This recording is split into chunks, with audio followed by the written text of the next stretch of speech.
down, we just put another coat of paint over it. We put latex paint over it. That comes off, and what's underneath is probably a lead-based paint. And notoriously, in inner city settings particularly, there were efforts made to eliminate children picking up the flakes and eating them. Not too successful in a lot of ways because they're there and that's what kids do. Lead is very persistent. Lead's a base element. It doesn't break down, doesn't go to anything else, and it bioaccumulates in your body. So you can tell in a lot of cases what kind of exposures people had based on the amount of bioaccumulated lead they had in their system. Now, EPA estimates that drinking water can make up about 20% or more of a person's total exposure to lead.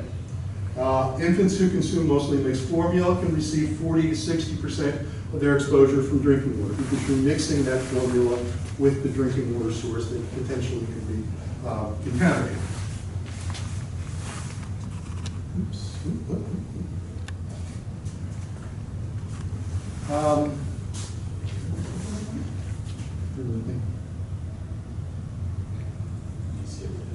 I skipped ahead.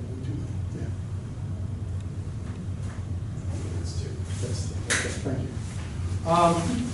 In terms of lead exposure, as part of the Safe Drinking Water Act, EPA has set the maximum contaminant level goal for drinking water at 0. And that's because it's a harmful, toxic metal. It can be harmful to human health at very low levels. There's no real safe level of lead. So it's not like, oh, I have to wait until it gets to a certain point before it starts being a problem. Lead doesn't go away, lead bioaccumulates. So you're going to be taking on a bigger and bigger burden of lead. The CDC recommends that public health actions be initiated when the level of lead in a child's blood is 5 micrograms per deciliter. I don't expect you to do the math, but that's a very small amount. Most of the lead that goes into the human body sequesters in the bones. Only about 2% goes into the blood. So it's an indicator of how much exposure and how much of a body burden that individual is carrying.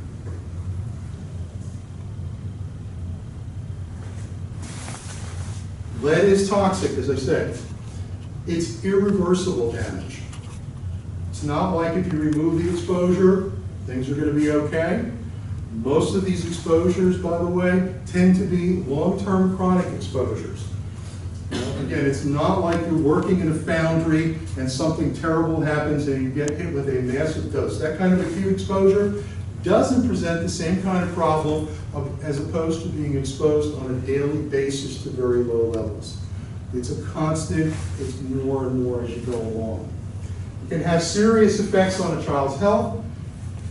Noteworthy is damage to the brain and the nervous system, slowed growth and development, learning and behavior problems, and hearing and speech problems. There's no acute signs, there's no manifestation of a physical nature. Most of it is tied to the central nervous system. So you're going to have impacts that are imperceptible, but the child simply has these kind of central nervous system problems. The nervous system doesn't respond and grow properly. You don't have the kind of development you might expect from a child at a given age. For adults, we're not any better off. It's an increased risk of high blood pressure because the loading in the blood of lead causes problems, which ends up being manifested in high blood pressure. Lead can affect the liver, the kidneys, your ability to make hemoglobin, as well as affecting your central nervous system. And particularly kidney damage. A lot of people who have worked in the lead industry for years, smelters, and still in Europe today, in Eastern Europe, there are smelters that are operating that people are exposed. They have tremendous problems with kidneys because they've been exposed in their workplace. They go home and there's no scrubbers, there's no elimination of that exposure, so they have the chronic exposure at home. How does lead get into drinking water? In most cases, it enters when surface pipes that contain lead corrode, especially when the water is high acidity or low mineral content that corrodes the pipes and the fixtures. The most common problem is with brass or chrome-plated brass faucets and fixtures with lead solder, which is what you're going to find in most situations in a town like Red Bank. Significant amounts of lead can enter into the water, especially hot water. Cliff's shaking his head. He's not going to use it. In between. You're in between, Yeah. okay. Yeah. A lot of the homes in Red Bank are actually so old that lead solder wasn't even developed yet. So, you know, I mean, Okay. And that's why it was, yeah. So. And friendly correction. Yeah. Shut this up and look You shook my hand. Homes built that were before 1986 would be more likely to have lead pipes, fixtures, and most importantly, the solder.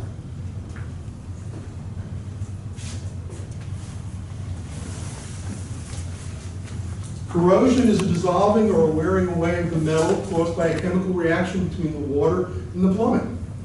The factors involved include the chemistry of the water, the acidity and alkalinity, the types and amounts of minerals in the water. All of that comes into play in terms of are you more or less likely to have the corrosion occurring. The amount of lead that you come into contact with, the temperature of the water, the amount of wear on the pipes, how long the water sits in the pipes, and the presence of protective scales or coatings inside the plumbing materials. That's a relatively recent development, the coatings, within the last 20 years? There's been the scaling of the pipes. I'll talk about. Yeah, go ahead, Okay, please. so there's a hardness test, or a corrosivity test, excuse me, called a Langolier index, that water professionals use to determine whether their pipes have water that is either building up a protective scale or too acidic. So when you say it's within the last 20 years, people have realized, I think 1992, the EPA came down with the lead, real strict lead requirements, and people started to realize that the best way to not allow lead to come out of the pipe was to scale the inside of the pipe. So what water systems did, good water systems did, was they started to increase the pH of the water. And when you increase the pH of the water, the way that this Langolier index works is it goes from this water that is acidic, that is sort of corrosive, to a scaling, non-corrosive system. So the pipes in the Red Bank, and we'll get into that in a little bit, do have a protective scale, and when we do work in the pipes, we see it. But more than that, all the indexes are showing that it is the case with the water chemistry. So we'll get to all that. Thank you. Sure. Yeah. So. Thank you. Mm-hmm.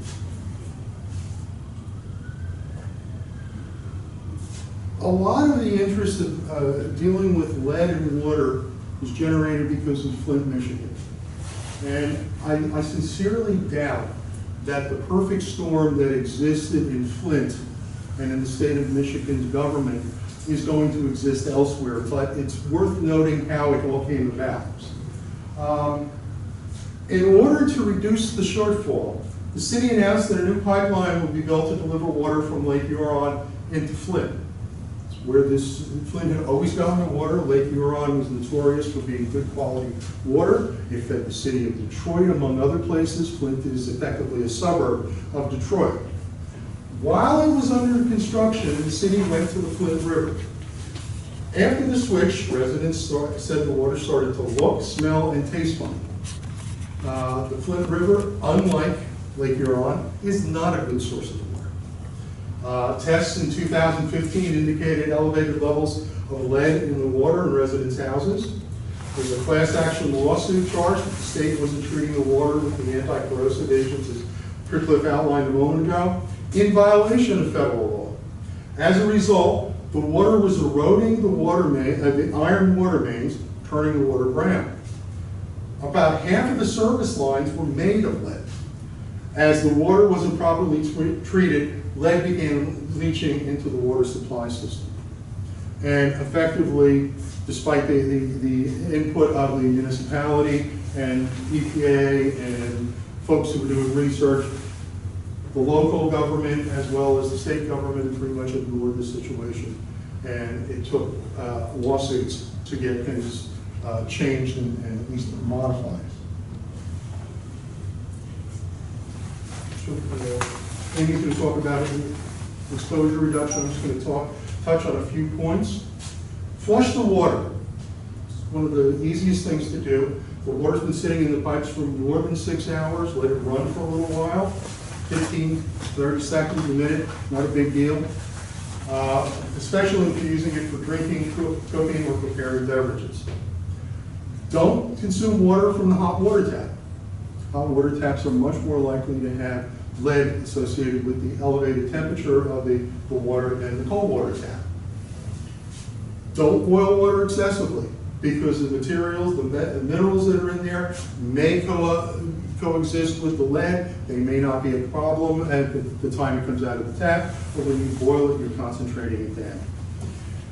Water filtration systems, and people ask this a lot.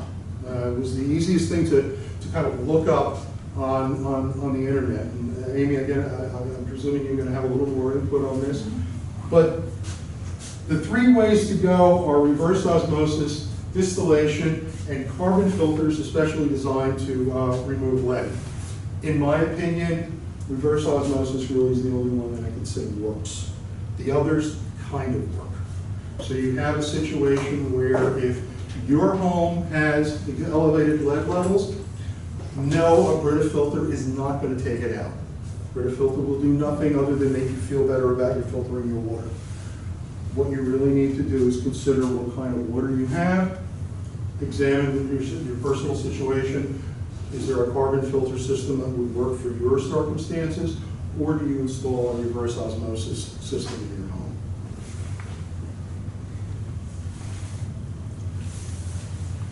And with that, I'm going to turn it over to my co-conspirators. Cliff, Amy, did you arm wrestle to see who goes next? Sure. Do you need to set that up? And I'll get that up for you. I'll pull out a couple of things too. So while you're doing that. So I'm Amy Goldsmith. I'm the New Jersey State Director of Clean Water Action.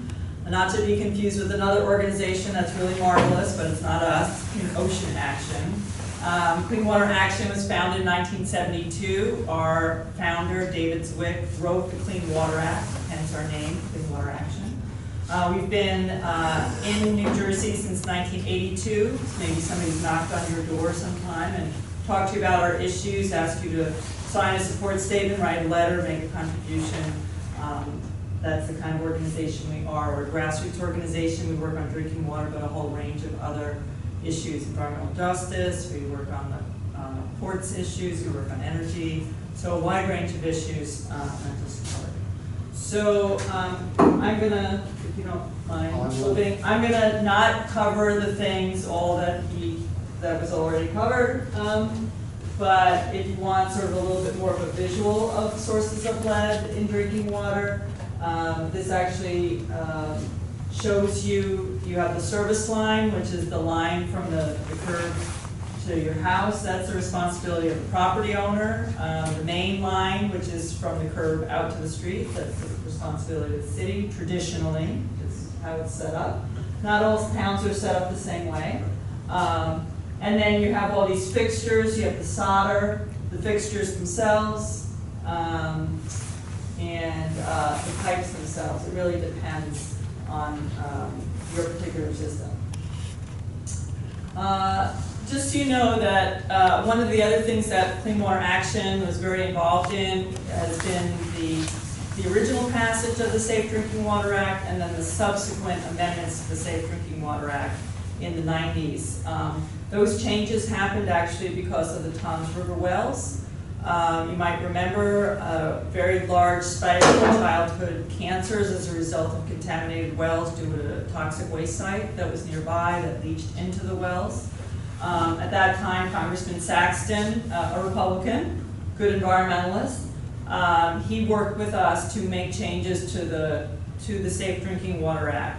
And so now there are things that you get in the mail that you might be talking about later. But you get something like this. This is the Red Bank version. This is from 2016. It's your water quality report or your consumer confidence report. Every year, utilities and water suppliers are supposed to provide this information to you. We work very hard to make it so that you can actually read it and understand it. Also, there's a requirement to do source water protections. And so the sources of drinking water that are sampled is at the source. So here in Red Bank, you have wells, deep wells that are used half the year. And then we get water from New Jersey American the other half of the year to recharge the wells. We have very deep wells. And so we test the source water and then we test after treatment. So we have treatment on Chestnut, and Swimming River obviously has treatment. And then for lead and copper, which is the topic that we're talking about today, lead in particular, you test at the tap. And so you're doing the first draw in the morning when you're testing. And this is important because some of this information that you get in your source water report, there's a chart that comes in it, and I'm going to show you. This is just a little easier to see, and then I'm going to show you the 2016 Red Bank chart that's in its consumer confidence report. I'm just going to point out a couple of things. There are more charts in the report, but I just picked out the part that has lead, right? So one thing to know is that when you test for lead in water supplies, there's a certain kind of protocol, and there's not a standard, there's an action level, there's a difference. So the maximum contaminant levels are the standard. You sort of can't exceed that, otherwise you go into a violation. Maximum contaminant level goal is sort of your health goal. You're not legally required to meet it, but it's where you want to be. So you see on lead, the goal is to get to 0, right? Because as was stated before, there's no safe level of lead. So the goal is to get to 0. But the action level for lead is 15, okay? And the reason why it's called an action level is because you have to do a number of samples throughout the town. And every town has sort of different protocols to do depending on their size. They have to take a certain number of samples, and if let me explain it this way. If you have 100 samples, and you start from the lowest level at your first sample, and you get down to your 90th sample, the 90th percentile, and if that number is less than 15, then you're good in the terms of the law. Did everybody follow me? Okay. So if you exceed that 15, then you have to take certain kinds of steps. So you might do anti-corrosion, you might do lead line replacement, you might do a few different things. Okay. So in this particular example, this is not Red Bank. The 90th percentile has 3. The action level is 15. So probably a pretty good system, right? You have a pretty low level here. Okay. It says it's in compliance, and it's telling you that the typical source of it is the pipes. Okay. So this just explains if 10% or more is higher than the 15. And again, this is explaining the goal versus the goal for lead is 0. So what are we doing? I don't know which because you could go fluid depending on which direction you're going. So this is the 2016 Red Bank. I couldn't find the 2017 online. It should actually be online. And normally you get it around July of each year. Yeah, so it's not online, so you might want to check that. So here, I'm just going to go down with lead, okay? Just these are other things, and we're not talking about all these other things today. So I'm going to skip that. So again, remember, the action level is 15. In 2016, the 90th percentile was 12. That's maybe a little cause for concern, right? You're not actually beyond, but you don't know how close, how many, when they tested, were at 12, right? Remember, the goal is to be at 0. So that other one I showed you was at 3, not too bad, but this is 12. So maybe something to look at. I'll leave that to you. Okay? So I don't know what the 2017 number is. But when I looked at New Jersey American, because New Jersey American is sort of the other half of the year of their numbers, and their number was, I don't want to say the wrong number. Their number was, it's a bigger system, right? It's coming from a different source. Their number in 2017 was 3. So what they do, like Red Bank does, it picks a certain number of samples. It goes to, I don't know if you do it randomly or I don't know how you select. Some towns they get volunteers, sometimes they randomly go and ask. I can speak. You could answer that question. Yeah. Okay, yeah, perfect. yeah. I think Okay, that'd be so good. we were talking about the Safe Water Drinking Act and how important that was. A portion of that was lead thing in the 1970s when it came out, but in 1992 the DEP really got serious about their lead and copper contamination. And the reason for that, as Roy said very well, is that when you have heart disease, when you have high cholesterol, when you have high blood pressure, you can take a pill and help manage that. Lead and copper poisoning, can't do anything about it. Right. Once It's it's there down now. the system. Copper you can do a little accumulation, but lead poisoning you can't do anything about it. It doesn't damage you. It is a very, very scary thing.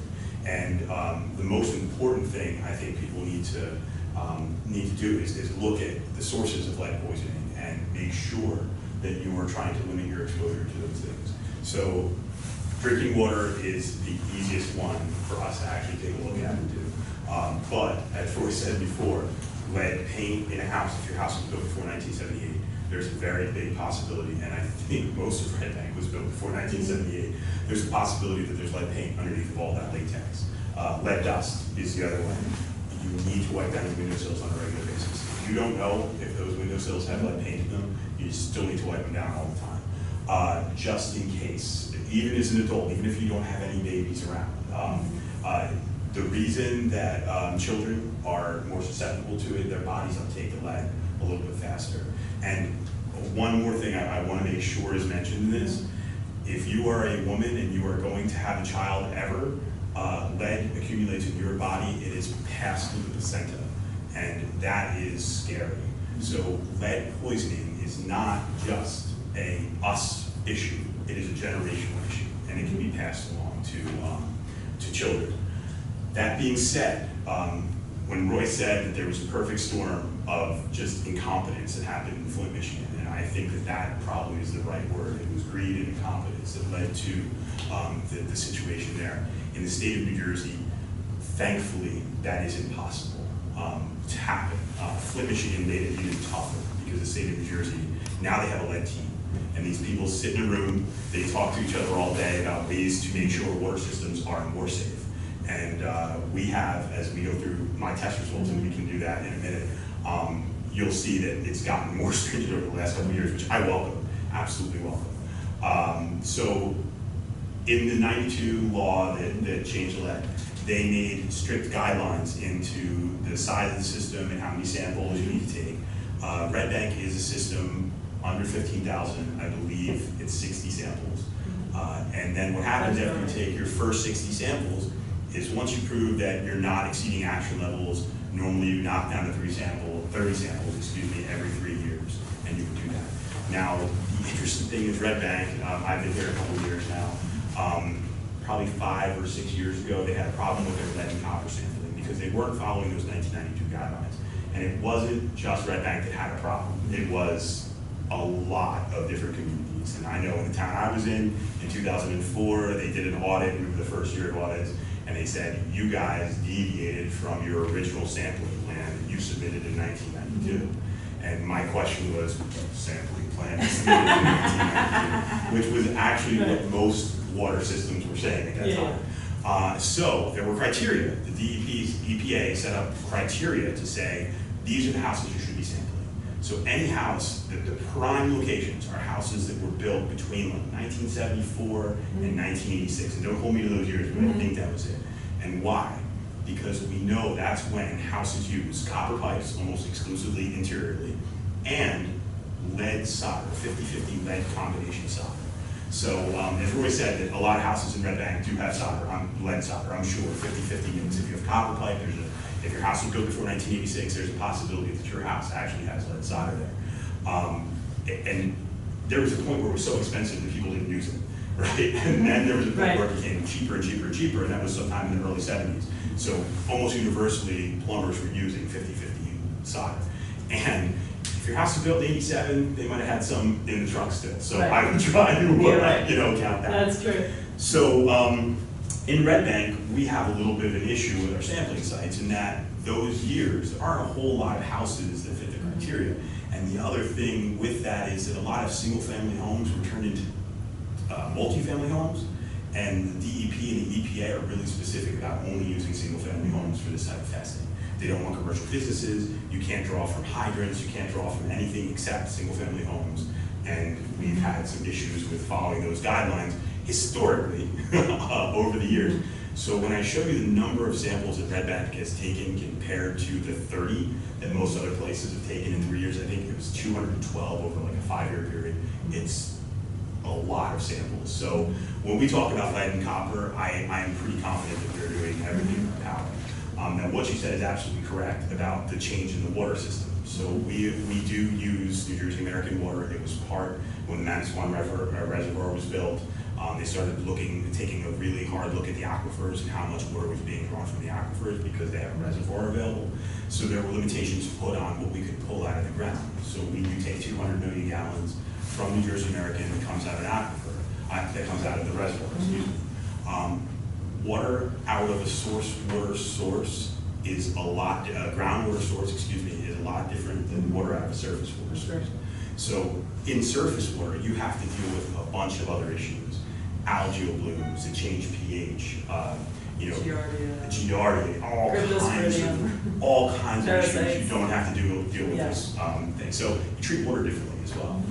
And it's much easier for me as a surface groundwater producer to change my pH to do the scaling, where the guys in the surface water plant, sometimes there's alterations and changes in chemical that make it much harder. So our system is complex. I do have to say we're a T3 treatment system out of 4, and most of the time a groundwater system is only a T2.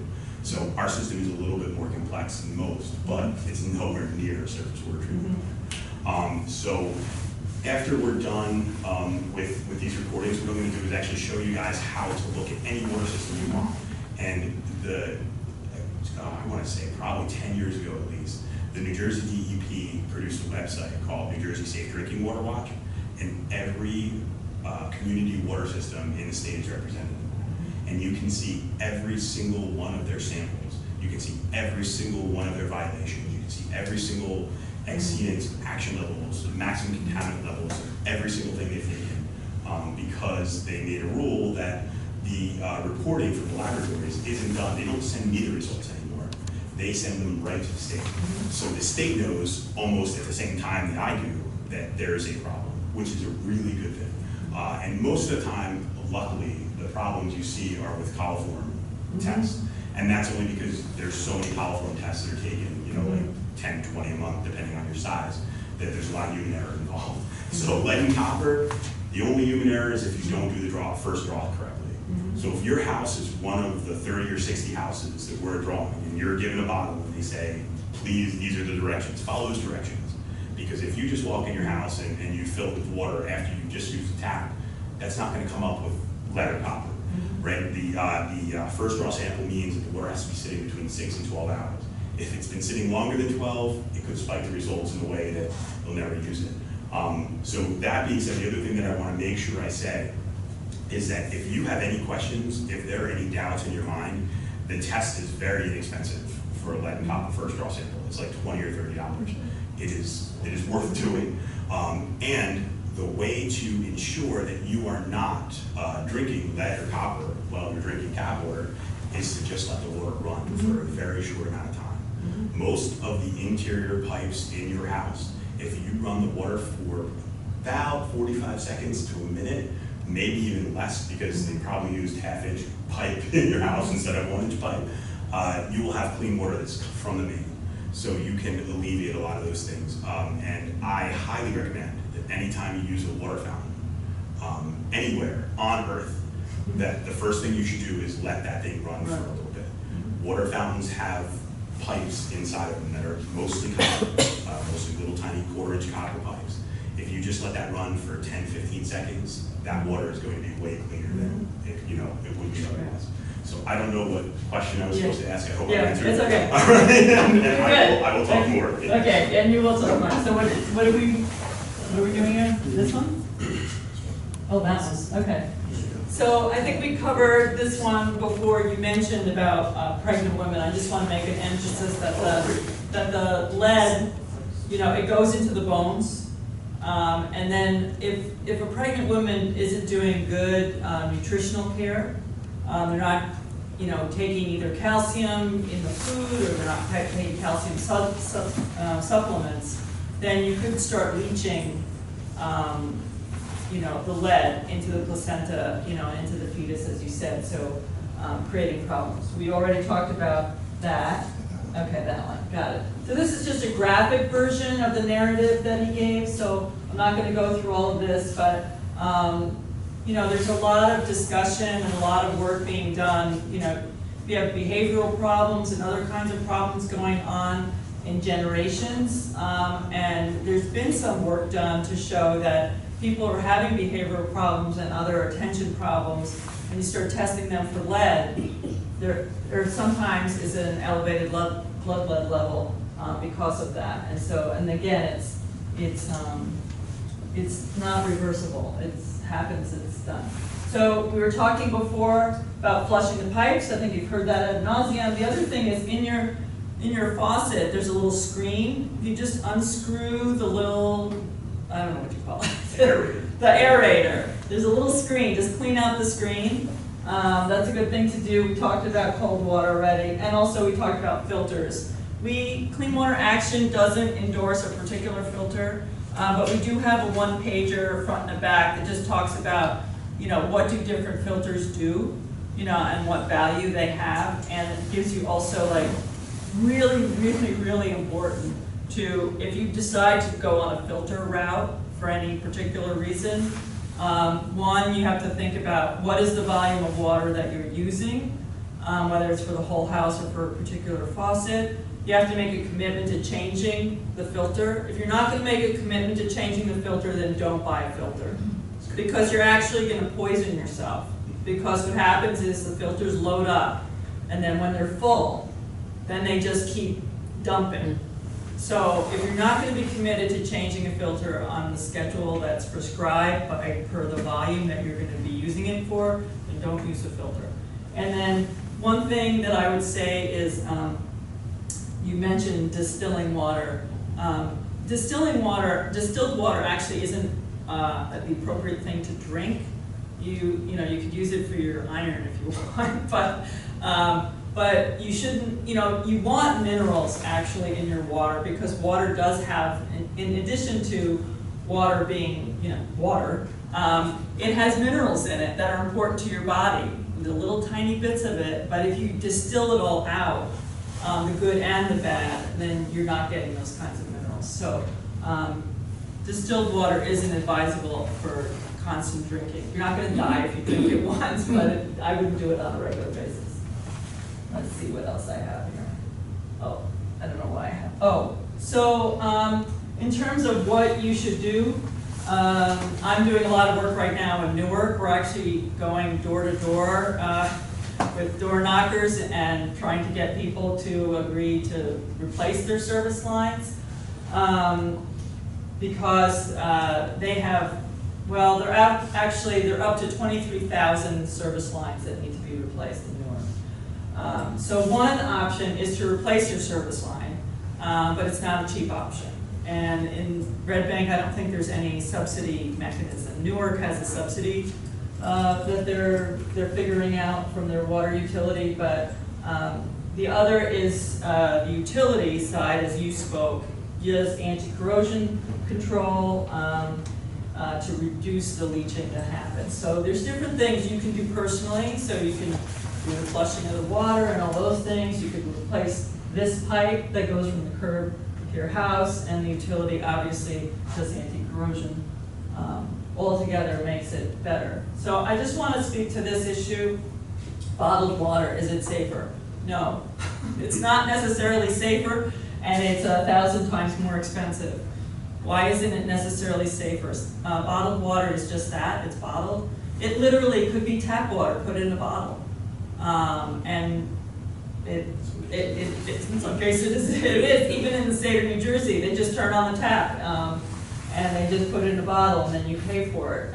Also, municipal water actually is way cheaper. I know people complain about their water bill, but it's still way cheaper than buying bottled water. And also you don't have all the plastic. Water in plastic heats up and then you're drinking plastic. So not such a great idea, not such a great option.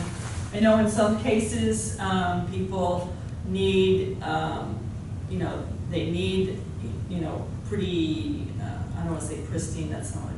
Some people have medical conditions and they need water to be a certain quality. They're not necessarily going to get it from bottled water. In fact, sometimes we've done tests and done some joint reports with other organizations, and in some cases the water from bottles is worse than the water that's coming out of the tap.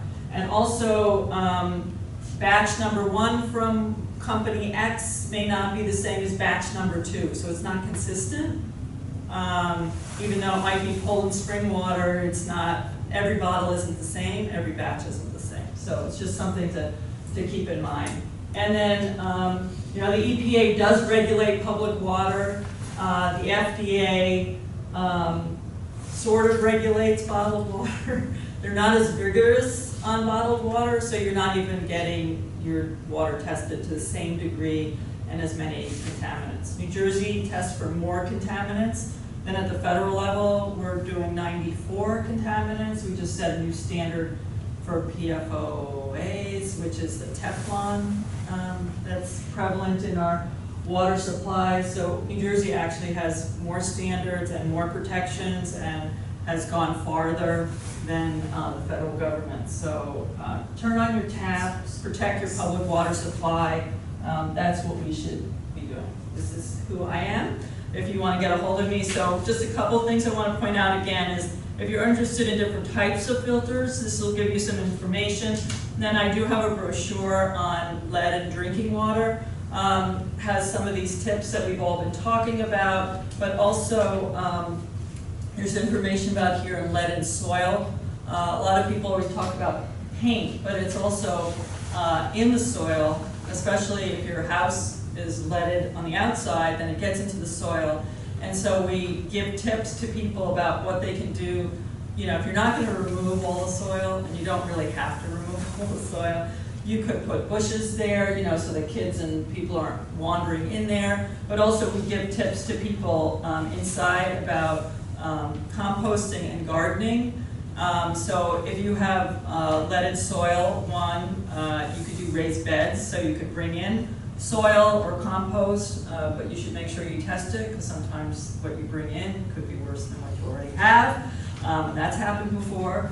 But also, if you're going to go on soil that you're concerned about, you might do a couple of things. One is don't grow leafy vegetables because the lead goes into the leaves. But if you grow tomatoes, it's not going in the tomato. So you might think about different kinds of things that you decide to grow, or if you're concerned about, you want to grow lettuce and you have leaded soil, again, you could do raised beds, or you could get a container and put the lettuce in a container and grow it in the container instead and put it in clean soil. So doesn't mean that you don't have to garden if you want to garden, but just be mindful of how lead travels in plants, and then what your exposure could be. So if you're interested in any of that, you can take them out. They'll just be right over here on the side. All right? All right, so I'm going to leave the rest to you. All right. I apologize if I talked before I didn't introduce myself. My name is Cliff Keen. I'm the Public Works Director of Public Utilities here for the Borough of Red Bank. I want to show some websites. Shut it off. Perfect. My job includes the water and sewer utility here. I started in the water and sewer field in 1998, and I just hit 20 years, which is kind of insane. Now that I think about that. Yeah, it is kind of neat. I started installing pipes and reading meters, and then I moved up to the administrative end of it quite kind of rapidly, and have had a lot of experience with lead and copper and drinking water over the years. I want to make sure you guys have some really good information before you leave.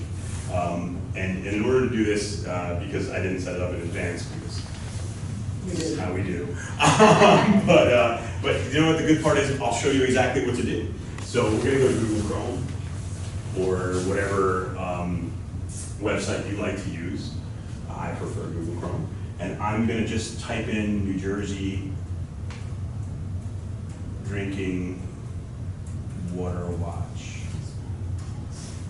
Okay? Now, the first one that comes up is the DEP's Drinking Water Watch. This is something that, when you go home, I apologize for giving you this time sink now, because what you're going to find yourself doing is looking in towns where your relatives live, where you've lived before, what their results are, and it's really good to do that. It really is. Keep everyone honest, and the DEP has done a very good job of doing that over years. And I know that we're kind of on the opposite end of it. So you're looking to make the regulations more stringent and more safe, which I completely agree with. But sometimes in the water industry, we're like, not another regulation, come on. I have to test for what now? So this is I have another strategy for you, but let's finish your presentation and then I make you happier. So this is New Jersey Drinking Water Watch. It's very easy to use. You go right here to the water system name, and you're going to type in. Now, this first one is the public water system ID number here. You can get that from that water quality report that they put out. So in the borough of Red Bank, we have two sources. One is our internal sources and the other is New Jersey American. So I can search that for you because we have that number in the water quality report. And I was able to find the new one posted on the website. Oh, you did? So I'll show it to you. Yeah, I Googled it. So I'm going to type in Red Bank here. Now, for some towns, I want to remind you that the state of New Jersey did some weird things when they set up municipalities, and there are multiple places that have the same name. In Red Bank, we don't have to worry. There is a little community called Red Bank, but it doesn't have a water system. So, so we're the only one here. So if it comes up with Red Bank Water Department, you know you have it. We're going to check that. We're going to click on this little blue thing here that's got our PSW ID number, and then this gives us all of the information about the borough of Red Bank. Our licensed operator is Tom Branch. He's an engineer. He was going to be here tonight, but he couldn't be here. I carry the same license as Tom. Let me show you what we've got. This is where you're really going to be interested in the chemical results. This is not just lead and copper, but you can see lead and copper is the top one because the DEP thinks that's the most important. I agree. But all of these other things are also very important. Secondary organic compounds, the stage 1, stage 2, those are trihalmethanes and things like that. Right, nitrates and nitrites, VOCs, inorganics, radiological, water quality parameters, and then there's source water, lead and copper results, and by contaminant name. Now, in most places in New Jersey, you're not going to find high levels of lead in the source water, in the wells, coming out of the wells. The lead and copper is going to be, and we're here specifically to talk about lead. Lead is going to be from piping. It's going to be from, lead bends that come out of the main, which I'm sure we're going to talk about in a little while. It's going to come from the internal piping that we've talked about before, but not really from your sources. And not often from the actual main either. In Red Bank, our main is cast iron. In a lot of cases, asbestos cement was used in a lot of places, that built their developments between 1950 and 1970. Now we're using plastics that luckily don't leach anything that we know of yet. But that's good. So we'll go here right to our lead and copper samples.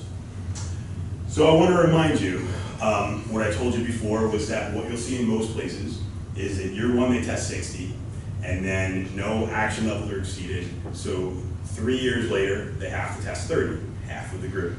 And then 3 years after that, 30, 3 years after that, 30. So if you go to another town, what you'll likely see, test results back every 3 years with 30, 30, 30. Something happened in here in 2013 where the DEP said, oh, you did something wrong, and we need you to test more. So my guys, fearing DEP coming down on them, tested 70 instead of 60 because that's often what we do. Part of the problem too is when you hand out a bunch of first draw samples, not everybody does them sometimes. So sometimes we'll do a couple more, and to our, to our benefit, more came back than we thought would. Let me say this, so the sampling plan would include 60 primary locations and then 30 secondary locations. So if a house is demolished, the house is foreclosed on and nobody lives there anymore, you have a secondary location that you can pull out. So most communities like ours with 60 samples required will have actually 90 sample locations. But you can see from 2013, 70, 70, 34, 31, 65, 63. So in the last 5 years, we've taken an awful lot of samples. And then you can see the 90th percentile in this one. Oh, this one hasn't been, this one's just being completed now. So I believe we've actually pulled our last one and it's in the labs right now. So you'll see more results pop up. But here we've got 0.003 milligrams per liter as a detectable amount. So I'm interested, I sent Tom Branch, for some of you playing on my phone, question where I'm looking at the raw data and I'm seeing a different percentile that is actually in there, and I will come to, hopefully before I leave tonight, I'll be able to tell you what we're seeing here. So what I always do is go right back to these raw results, and here's the really neat thing. If I click on any one of these, I've got all 63 results. It will not show you, good, it does not show you, the address that it's used, which, if you had a high action level and then you were trying to sell your house, somebody could use that information against you. That's not the intention of this. The intention of this is to keep everybody safe. And all the individual results are down, and if you didn't see it because of, there's no thing here, here's the result column right here. So you can, and again, every town has this exact same information. So this is anything new, you just reorder it so that you've got the highest to low, and as you scroll down, you can count them up yourself, and you can see that 11 milligrams per liter is the highest that we had. So I guess that's a 10 in this year. That might make sense, or somewhere around there. I don't know where Tom's pulling from. So. And the one thing about this is that you have that 11, but then if you look, is that in order? Yeah, I ordered it, so that's the highest point. That's the highest, but it's sort of like, it's almost an anomaly, right? Because if you look at the rest of them, they're like super duper low, and then you have 11. So you might want to go, oh, I wonder what's happened at that house, or maybe the sample maybe wasn't as done the right way, That's or correct. whatever. That's so, correct. It's good to know that it's like one, And not a lot being close. And it's important to look at that because it'll give you absolutely. the case. And I'll say this, I think this is, to me, an indicator. I had my son in the office on Friday. We came to the Red Bank. I had to go meet a guy about a sign. And then I took him to the parks and we did some things here. He was in my office and I gave him tap water. And I think, to me, he's 4 years old, that's the most telling thing. If I didn't feel comfortable with the tap water, there'd be a major problem. But our tap water, what we produce out of these wells is ultra safe. I would have no problem with, my children, they drank it, they would. If I lived in town, I would use tap water. Now, full disclosure, I have a Brita pitcher, Brita filter in my thing, and that's only because I like cold water. So I will fill up the Brita pitcher, I will put it in the fridge, and then have cold water, and that's a little bit better. Before you move on, I Yes. just want to point out, if you do go to this site, this is listed as milligrams per liter. The standard is in micrograms, that's parts per billion. Mhm. So effectively, you know, when we're talking down here about 11, that's 11 parts per billion. Okay, just remember that you're moving the decimal place over. It's not the same, you know, so don't bring this up and say, oh, I'm looking for 15 and everything is below 0.01. You're looking for 15 parts per billion. Right. These So are that's- expressed in parts per million. Yeah, I apologize. No, That's, thank you for pointing that that's out. okay. Yeah, that's And a if you really see down important there distinction. at the bottom is the key, and you're actually, by law, in the consumer conference reports, you're not supposed to be mixing sort of apples and oranges, so. Right, yeah, and again, the Because mistake you want to is to have, clean you this want to up. have it always consistent as you're moving, so that people, lay people, when they look at it, they understand, but you have the key, you know, the key is there. Yeah, so what this says is that based on what we've seen, and again, 200 plus results over the last 5 years, we're not seeing anything we see at the actual level. We're not seeing anything that's a major concern. A couple high spikes that we've had could have been sampling error. 63 samples, there's gonna be some sampling error. And when I say sampling error, what does that count as? First raw sample has to be tested between a window, 6 hours and 12 hours. If you have somebody whose water has been off for 18, 24, it could be very different. You're not supposed to take it out of hose bibs because of the nature of a hose bib. Number one, you don't normally drink from a hose bib.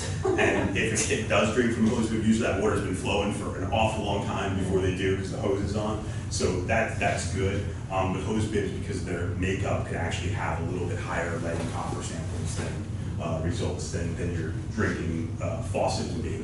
And that aerator too, you had mentioned cleaning out the aerator. That's that little thing when it says sometimes you might need to play our pliers to actually loosen it up enough.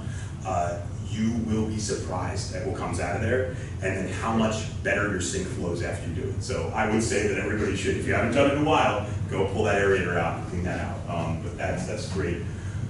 So I say this to you, you know, I give this to you as a tool. Please, anywhere you go, if you work in a different place and you drink the tap water at that place, this is, you know, these are you can get your chemical results for whatever town that is, in the state of New Jersey. So I think before I said that what happened in Filtration, Michigan couldn't happen in New Jersey, part of the reason is this specific.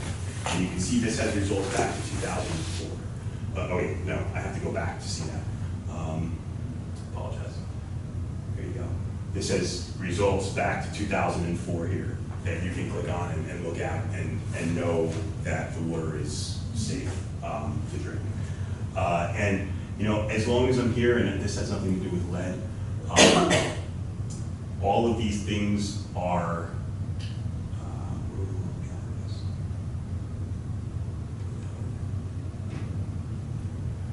just to show you that all these things come up. Here's iron and manganese, so you can see what the iron and manganese levels are. It'll give you what most of the time what the maximum contaminant level is and all those other things. Anybody who has over 10,000 has to test these every year. That's why these are here. So, and I guess I hit iron and manganese.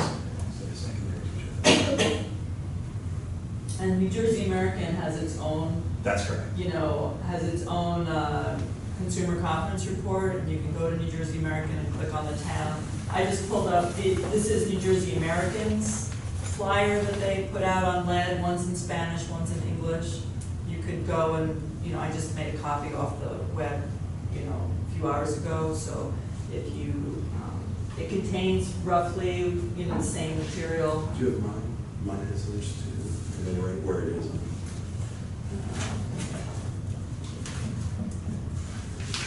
This is from today. One of the things on the water quality report is we post both Red Bank's and New Jersey American results. So, so I only asked for that because I have the PSW ID number here, and it is. Wait, where's that one? Nope, that's mine. That's all that's on your. Yeah, I thought they would have their PSWD, but New Jersey American, I'm not sure how they listed, are in here somewhere, so. This is, maybe it's on, here, it's on, here, Oh, that's this. that's mine too.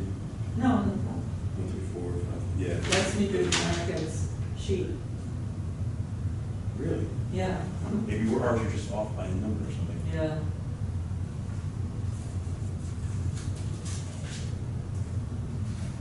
Didn't come up. No. Okay, I'm doing something wrong. But it is searchable, I promise, their results are also on here. Go ahead. When I pulled up the New Jersey American report online, it lists a particular area rather Yes. than a town, and it lists about 40 different Yes, towns. that's correct. So Red Bank and my town and not anybody else's town are all in there, and yet the numbers, they say, are the representation for that whole area. Right. I don't know how they reconcile that. Yeah. So like here, it It had a says, number it's the 4. coastal north system, right? And it lists all the towns. So, right? So if they're giving you a lead level, where are they getting it from? Yeah. They have Right, a like where's their level sample? for Is it. it They're from all the sampling, towns? they're sampling from the, and the reason they can do that is because what they're looking for is the water that they produce, what does it do to your internal plumbing, right? So if we were to send our water to Fairhaven, which we do, some people in Fairhaven have our water, a couple people in Little Silver, I think also. Just because they're a different town doesn't mean that our water is going to interact with their system any differently. Does that make sense? So the water, even though they have this like expansive system, their water chemistry is going to react the same way in Asbury Park if they're treating Asbury Park as it does in Red Bank, because their water chemistry is going to be identical leaving the plant. For this particular thing, when they do coliform and things like that, they're going to be way more stringent because the level of chlorine in the water is going to deteriorate. But in this, what we're looking to do is make sure that our pH is high enough to create that standard pipe. Now, one thing about New Jersey American that's interesting is they actually use chloramines to treat their water certain times of the year, and that interacts with our water a little bit differently. So you may notice, if you live in Red Bank, at one point you will smell, the water will smell different. It will be a little bit different. That's just because they use a different type of chlorine treatment there. And I don't think they're on it right now. So I think as we convert this year, you won't notice it again, like you did last year maybe. But yeah, that is a difference as well. And real quick, before I forget to say it, the chlorine thing reminded me of something. If you're thinking about putting a water filtration system in your house, especially what Roy said, the best one is reverse osmosis. So reverse osmosis, they pull everything right out of the water. It is H2O with no minerals or anything. A lot of people need to actually inject minerals back in because it doesn't taste right. If you're going to go with a system like that, know that one of the things you're doing is removing chlorine from your system. So there is a possibility from the filter to the end product that you might have bacterial growth in there. And the bacterial growth can actually make you sick as well. So just be careful with a filtration system. Not in Red Bank, but in the town I worked at before, which was Ocean Township in Ocean County. I had a person put an in-house filtration system on right as they came into the house. And one of the things that the chlorine does in the water sometimes masks naturally sulfur. So if you pull the chlorine out and there's sulfur in the water, all of a sudden your water is going to smell like rotten eggs. Couldn't figure out why this guy had swore he didn't have anything in line. And we went down in his basement and I'm like, well, this is a filter. Oh yeah, I just put that in to remove the chlorine. Oh, that's why, because now you pull the chlorine out, it was masking the sulfur, now all you smell is that sulfur. So just keep that in mind, that a change in the water chemistry of any kind can have effects on your health. So that's just something I want to mention. I think, unless there are any direct questions for me, from you guys, Well, I just, open it up to that. one thing before we go into the other subject. We talked about New Jersey American. What's their criteria, given that they're a larger system for sampling? You mentioned, Cliff, that there's a number for Red Bank because it has so many users. How does New Jersey American New Jersey compare American that? has to do more samples. Way more samples. As your population increases, the number of samples that you take. So, There it is. Perfect. I had an extra 0, I apologize. So one thing about, it's kind of interesting, the Clean Water Act actually has a preamble that says we'll get to 0 discharge by a certain date, which we've never achieved, but it has an aspirational goal that regardless, we're gonna have consumable, fishable water without discharge. That's the goal. But in the Safe Drinking Water Act, it's kind of an oxymoron in some ways, because it's about safety for the water, but they do consider the size of a facility, how many people are served, whether it's a transient, like it's a rest stop, there's all these different titles, you know, community systems, transient systems, public systems. It includes anything from a trailer park, you know, and what they might manage, to a New Jersey American, you know, which is an international, you know. And so the bigger the facility, or the bigger the service area, the bigger the utility, the more they do. And the smaller and smaller and smaller the system, the less testing is done, the less scrutiny is done because of cost. So, you know, it's the way the law is written. And we just have to recognize that. And so, you know, New Jersey American has, you know, world-class labs in Ohio and does all this. They actually have installed, you know, reverse osmosis and some other things on some of their systems because they just have a lot more capital and resources available to them. We as an organization are big advocates of public waters staying in the public domain and owned by the public. In New Jersey, you know, the water is in the public trust. You don't, like New Jersey American, or, you know, you get a permit to draw the water. New Jersey American doesn't own the water. The water is held in the public trust. It's not like out west. Out west, people privately own water. That's how they have different kind of water wars. So it's just a different way in which we make policy in the state and the way the utilities interact. And they are regulated, the public utilities are regulated, and they get rates set. So there's different, DEP is overseeing the environmental side, the DPU is overseeing the rates for the New Jersey American side. Absolutely. Yeah, so it's just different things that we said. I just want to say this is New Jersey American results here, and they drew 102 samples, I think, in this one. There are probably 100 samples with 50 on there every term. That sounds about right to me. Yeah. And here's the great thing about drawing more samples: you can hide those deviations, the higher deviations. So you can see, even though they're 90th percentiles, like a 3, right, a 0.003 milligrams per liter, they did have a 79. Yeah. You know, so does that mean that their system's bad?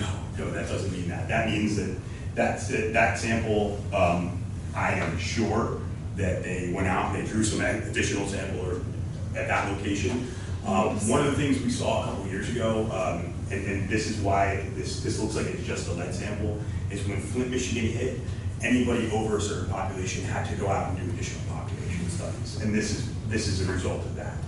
School systems now had to go draw additional samples. So here at the middle school and at the primary school, they were forced to really evaluate all of their fixtures, and they had to actually draw from all over the building, different hallways, different things, and they did a great job of finding some things that, coffee machines, that maybe had higher than they wanted results. So they pulled out all those things and switched them back in. Great thing is kids weren't drinking coffee, so not the teachers were, but that was good. And again, I will mention water fountains, always a problem. I went to Stockton College. My first year was 1997. Yes, 1997. And within a week of arriving at school, we got a letter, kind of like this.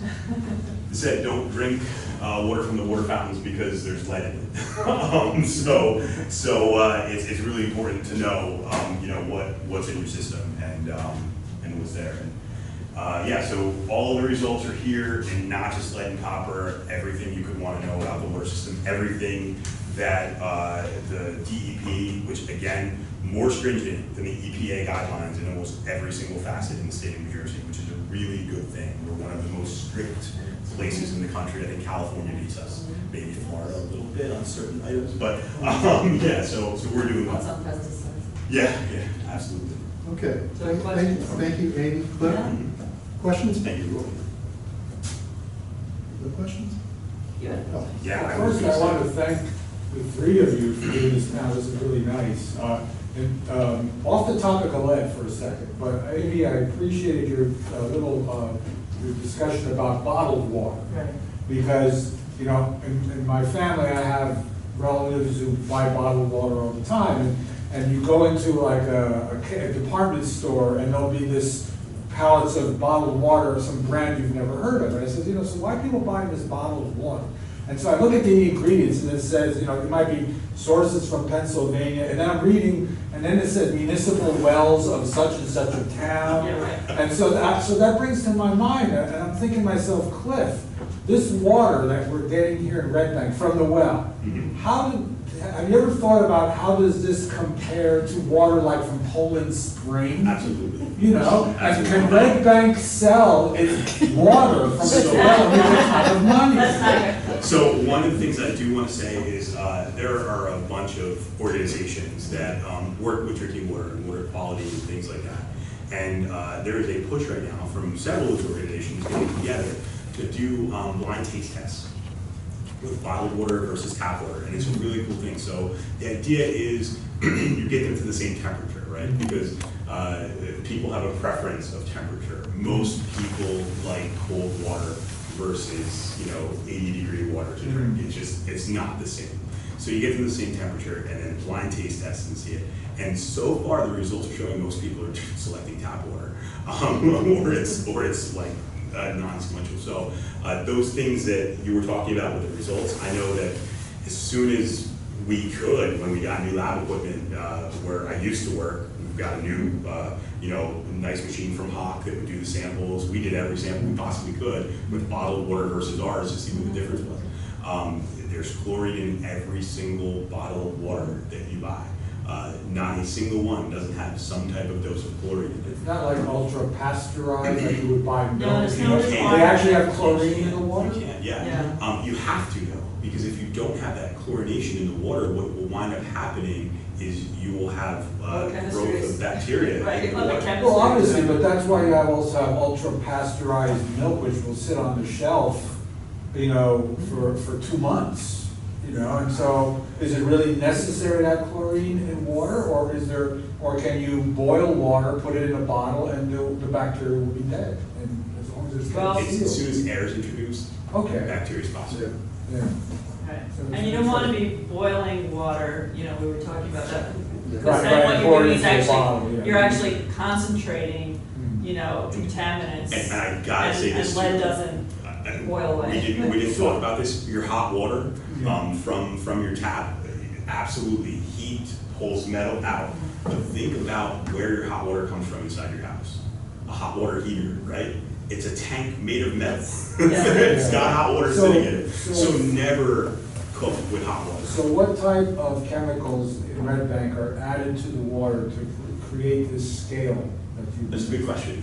So let me just talk about our water. We pull the water out of the ground from wells here between 750 and 800 feet deep. Very deep water wells here. It takes a long time to get them. And we just finished drilling a new well and we hit much harder rock in the earth than we thought we would. So when we pull it out of the water, our iron content for groundwater is extremely high. So we add a chemical called aluminum sulfate. Alum is sort of the name that you might know. And what that does is it helps let that iron actually drop out of the water. Iron and manganese, so that you don't have discoloration in your tap. Iron and manganese by itself, you can drink it all day long. It's just a nuisance. It's just something you don't like. Absolutely. Is You would have to drink like 200 gallons a day to get the equivalent of a liverwurst sandwich. You know what I mean? Not that any of us probably, well, maybe some of us do. Some might. So that's the first thing we do. We pull the iron and manganese out. Then we bring it into our building. We are treating it with chlorine, and we're putting in a lime to put in the water. So we're building up hardness with calcium carbonate, and that's what's increasing the pH and causing the scale. So on your pipe, when we had the removal of the pipe, you could actually see a little bit of a white scale on the inside of that pipe, and that's exactly what we're looking for. Because that scaling property, now, we never want to scale so much that it clogs the pipe, of course, but luckily calcium carbonate doesn't really produce thick layers like tuberculation and iron oxide wood or something like that. So this calcium carbonate is scaling a nice layer to keep all that pipe material in. So in Red Bank, and a lot of you in this room know that already, there are several houses in town, and I have no idea how many at this point have lead bends coming out of the main. the actual piece that comes out of our water main is constructed lead. In a perfect world, we'd be able to dig down and pull every single one of them out tomorrow. It's very costly, and is, you know, repairing the road is what is the major cost to doing that. And we are in the process, and there are certain laws that are actually sitting in the House legislature right now in New Jersey, not federally, but to have systems start to take a serious look at lead piping. And what they're really referring to is lead pipe that's all the way from the main to the house. We're lucky in that most of what we've seen in Red Bank has been small lead bends that come out of the main, do their little bend, and then it connects to usually copper or cast iron. And that's a really good thing, because now you only have a small piece, and as long as we have that scale in there, you're going to be okay. Now, what could that mean if the water chemistry changed for a dozen different reasons and was no longer scaling and became aggressive? It would still take some time to pull these scales there now out of the water, because the calcium carbonate, you have to bond with the water. It's going to take a little while. So even if there were some kind of one-day event or something like that, we test daily, twice a day, pH, chlorine, iron content, and we know what we're putting out into the system, twice a day. So even if we did have some kind of weird thing, it wouldn't eliminate the scale of the pipe. So that is something I definitely want to say too. So long as a utility is able to manage its corrosion levels and its pH and keeps it scaling, intact, then you're going to probably keep your numbers are going to stay low, right? And if people are being responsible when they're turning on the tap, right? But Newark wasn't quite so on the ball, and they're in violation, and so they don't just have to take 100 samples, they have to do it on a quarterly basis, and they're constantly in violation, and they're required to have a program to replace their lead service lines. And they're only required to do it at a pace of 7% a year, which for them, when they have 23 lines they have to replace, isn't very, it'll take 15 years to get to where they need to go. I mean, Newark is at least committed to try and get to it in 8 years. So they're trying to cut the time in half, but they're pretty challenged because 75% of the people who live in Newark are renters. They don't own the property. So it's quite a challenge for them to figure out how to do that. And we're actually being asked to help them go door to door to educate people and then to inform people. Tomorrow, I don't think this is such a great idea, but Newark tomorrow is announcing that they're going to be giving away filters, and residents can come and get filters. My concern is that they're not going to change the filters properly. Who's going to pay for the filters every month? So we're going to stay away from that event. No. Because we don't think it's the right thing to do. So the filter eventually, if they don't change it and do it, will have all the lines. Is this a filter that screws onto the faucet itself? You got one of those styrene filters? And eventually it will just become, like you said, something that poisons people. So Right, you have to right, be really causing careful. more problems. Then Cliff, one other, Go ahead, Ben. In bar 16 Locust Avenue, I also work with Clean Water Action as a volunteer. But I am interested in, we have discussed, there's been brainstorming in council meetings and other places here in Red Bank about the idea of privatizing our water system. I'm guessing that Cliff probably doesn't want to touch that, but. No, I don't have a problem with that. All right, I mean, what is, I guess the conventional wisdom, the thingy here is, it's going to save us lots of money, all infrastructure in town, we're crazy, managing this ourselves. So, Amy Goldsmith, do you have a comment, or Cliff, or anybody? I mean, generally, I think if a public water utility can stay public, I think it's in the best interest of the public. One, because you're accountable to the people in a different kind of way. It's not a corporation. New Jersey American is an international corporation. And while they're, I would say, the more responsible of the larger systems over United or Suez, I mean, if I had to pick three of them, I'd pick New Jersey American. But I think it's better for us to be able to have access and to be able to keep it in the public domain. This is a system that can manage itself. I mean, we've managed it for a long time. We know the nuances between the two systems. If it was a trailer park, that was managing water system, then I would probably say, well, maybe somebody should take that over.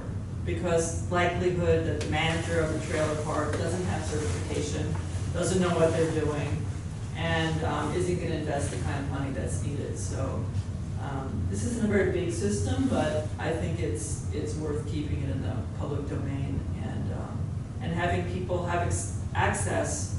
Just go to Chestnut Street and have access to the water department in a way that you can with a big company like New Jersey American. So in general, I'm going to try to avoid speaking about Red Bank directly because I will address it. I'm not afraid to, but ultimately the decision has nothing to do with me. So I want to make sure that's clear. This would be a borough council / administrative decision. There are 3 times, and let me say I've worked for public water utilities in one way or another for my entire career. There are 3 times where it is a good idea that a system considers being taken over by a private system. One is when you do not have operators that are capable. You cannot find people for whatever reason. Certain places are geographically isolated. So there might be a place in the top corner of the state where they just can't get an operator to work. Maybe it's time to consider a long-term lease with a private company, somebody who can get an employee out there. Maybe it's because you don't pay well enough. That's one situation. Here in Red Bank, luckily we have very dedicated people who work very hard to keep the water clean. We are training new people every year. We're doing the things we need to do. So that's not an issue here in Red Bank. If the governing body or the people who manage it could be a water utility, an MUA, a municipal utility authority as well, that's considered a public system. If the people who manage that system, whether that is a governing body or the board of an MUA, have failed to act and to have failed to spend money and do the simple things that are necessary on a yearly basis to keep a water system running, then you should absolutely consider having someone who knows how to manage money a little bit better come in and take that over. Over the last 10, 15 years, Red Bank has committed to the water system. They've spent over $10 million in upgrades that include things like changing out pressure vessels that were over 100 years old, changing out filter media, drilling new wells to make sure we have firm capacity to meet the needs of the growing community, as well as doing things like taking a look at the infrastructure. Every time we do a road program, we look at the water and sewer lines, and if there is a question, we change them out. On East Bergen, you're all familiar, a couple of weeks ago, we needed to grab a little bit more money because the water system, we didn't have evidence that it was in bad shape. But as we started the project, we realized it was only 2 feet deep.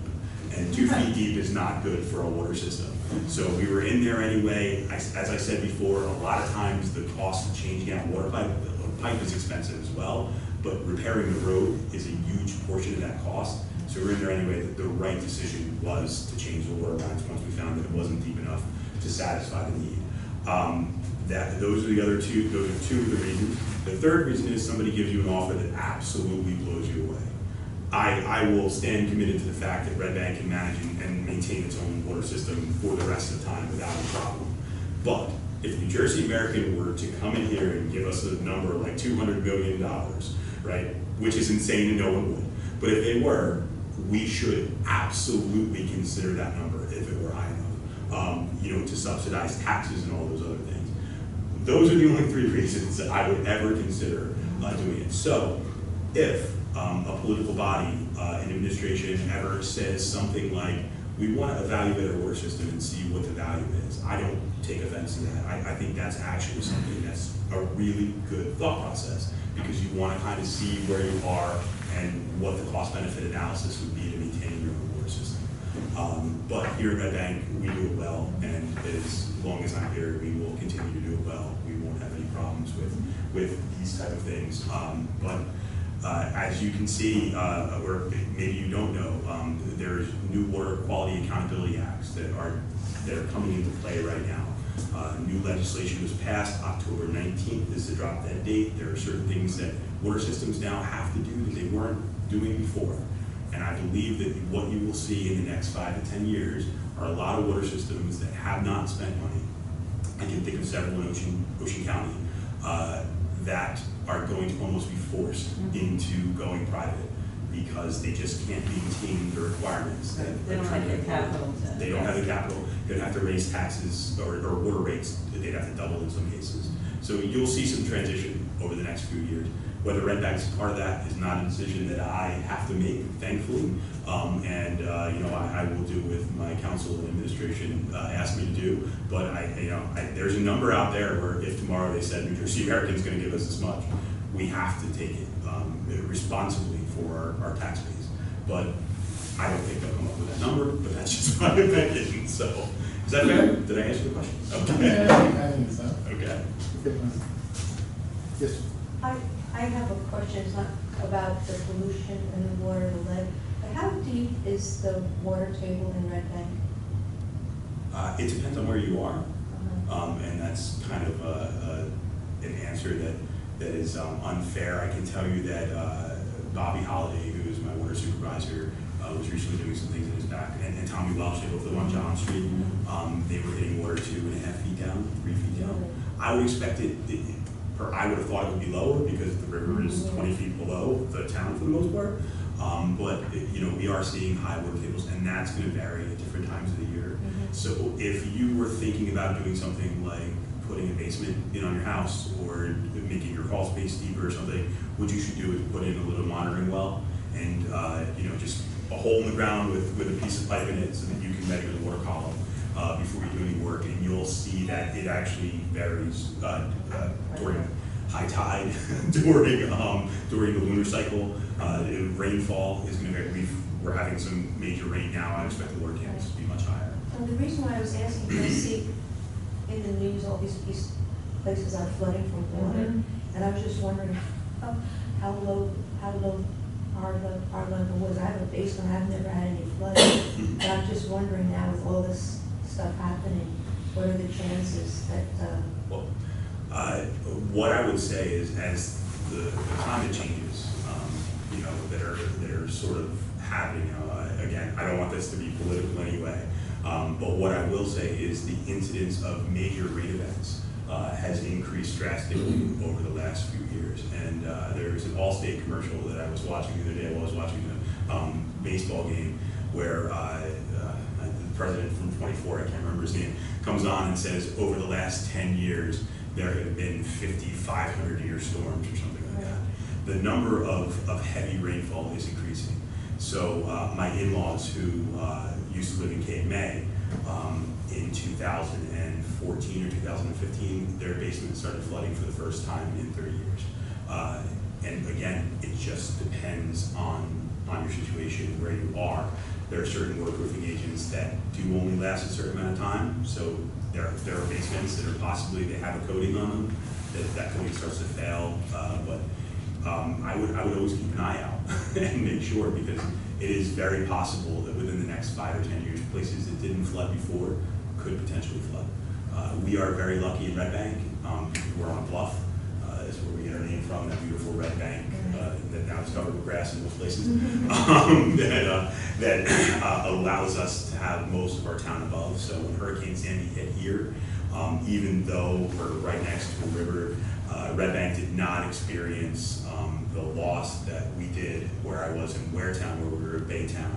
And there were 2,000 houses that were red stickered right after Hurricane Sandy.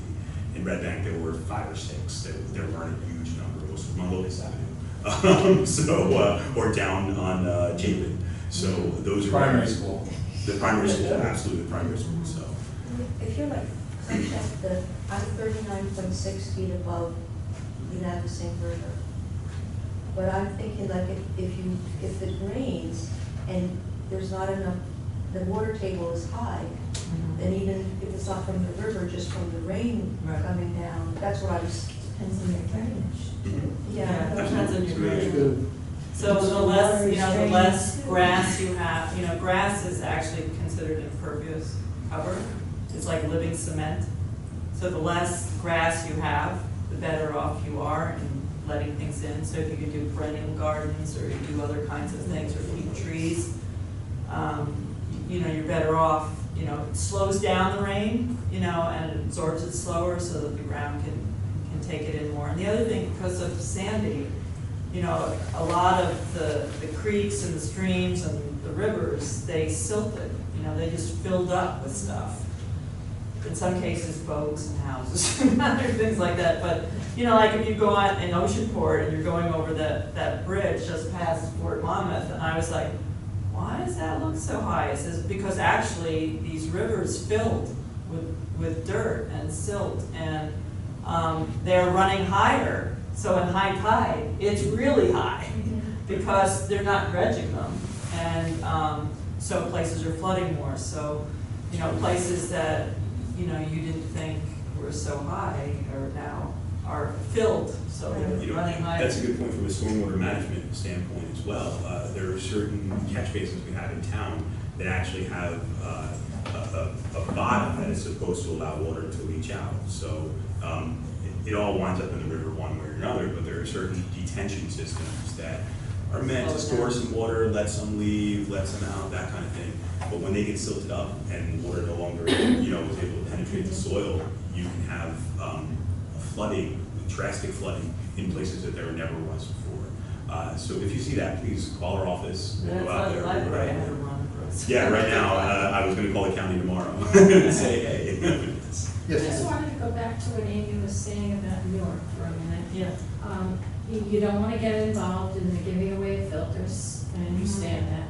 But isn't it somebody's responsibility to make sure the people who are getting these and using them know the truth and the facts about it? Who's going to inform them? Or do we just wait for people to start getting sick in Newark and then nobody wants to take the blame? Right. Well, we don't know exactly what they have in mind. We've been trying to find out, you know, are they going to send one? Are they going to keep track of the houses that it's going to? Are they going to do follow-up teams? They're actually counting on volunteers to help distribute these things, or are they Maybe going to somebody train? needs to go down there, So are they going to train? get You know, sunglasses and a big hat and find out.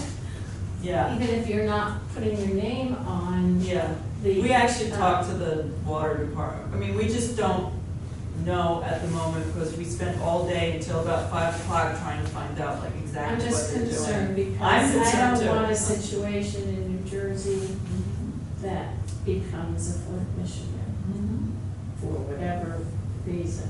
And Newark is a prime target for things like Right. that. And they didn't do their corrosion control program properly and a number of other things. They're supposedly gonna start a new program in that regard in the next Yeah, and we 2 or talked 3 about, weeks. we talked about what we do here in Red Bank, and that is scale the pipe. There's many other corrosion control measures.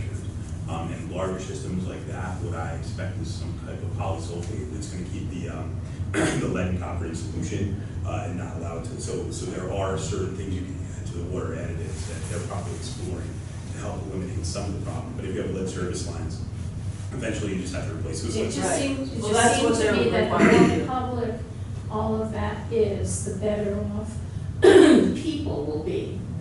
The more covered up and quiet and I don't wanna see this and we're not gonna be involved, the more chance there is for something either to not happen that should be happening or for something to happen that. Right. So our recommendation actually is to run the water. I mean, if you want the Right. cheapest thing to do, Right. is run the water and then don't use hot water, you know, don't use water for don't use run water for formula, don't use warm water to speed up making the formula, these kinds of things. You would get the same benefit of doing those things and not have to worry about a filter. And I know it seems kind of strange from an organization like me to say, don't use a filter, but, we're really concerned that people aren't gonna get the education, the volunteers are gonna be trained properly, they're not gonna have the resources to go back, and make sure that they actually change them out. Like, Right. who's gonna But actually one of the verify things- that's gonna happen. To hopefully make you feel a little bit better, and I think you guys could probably speak to this better. The state has a history of reducing staff, so that, like, the inspectors for the water system, when I started, they were coming out every year, and there were 1 of 3 people I might have seen, and then it was like, well, 2 of those people disappeared, and it was always the same guy who came out, and then they were like, well, now what we're doing is every other year we're gonna come to inspect, just because they, through attrition, they started limiting the people who were working. The only place that I know of where they've increased the staff is with lead management. They actually have a team that's sitting in Trenton at a little series of desks looking over everyone's results on a daily basis. So again, I'm just speculating here, but I do have confidence that those people are going to be on top of the situation, because this is a major thing. And I can tell you the Water Quality Accountability Act, when that was passed with a push from a lot of municipalities, a lot of private systems, when that was passed, the thing that they kept saying to the politicians was, you don't want to have a Flint, Michigan. And that was the easiest way to pass any water law, and that's all you kind of have to say now. And people are like, you're right, absolutely. So I think that the management and the concerns are legitimate, absolutely. But I would hope that the state would be on top of this a little bit. But we have the half bottle, the half empty shake. Yeah. I don't know. The city of Newark, it doesn't run quite a tight ship as your water department does. Knowing from experience, personal experience. Anything else? No? Good? Well, It was a pleasure. it was a nice, intimate little group. I'd like to thank you all for coming out of the rain. This was great. I don't hear it now, so maybe it stops. And Thank you very much. As long as we're here in public, I just have to say thank you to Pat Pinto in the back of the room. The job you did this year with Sustainable New Jersey, and we got some news today that we're again bronze certified, and there is a high probability that we will be silver certified by the end of this next little evaluation process. And those points and all those things wouldn't have happened without the dedicated effort you put in. So thank you on behalf of the borough. Thank you. And as taxpayers know that they receive $10,000 in grants, it's really a wonderful thing. Yeah. So Okay.